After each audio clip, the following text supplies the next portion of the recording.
How to fix Beko dishwasher lock.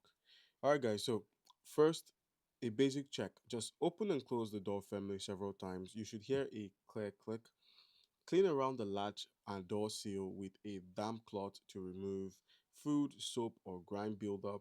Check for anything stuck in the latch mechanism or door strike. That's the metal plate on the machine. Ensure the dishwasher is level. Uneven flooring can cause it to misalign. And then also, if the latch feels jammed, now this is a reset for the latch.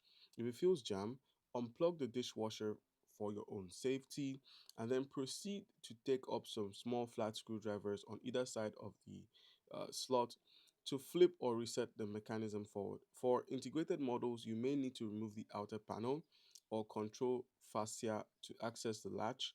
But since we're going to be accessing the inner door panel, you're going to need those screws to unlock this area.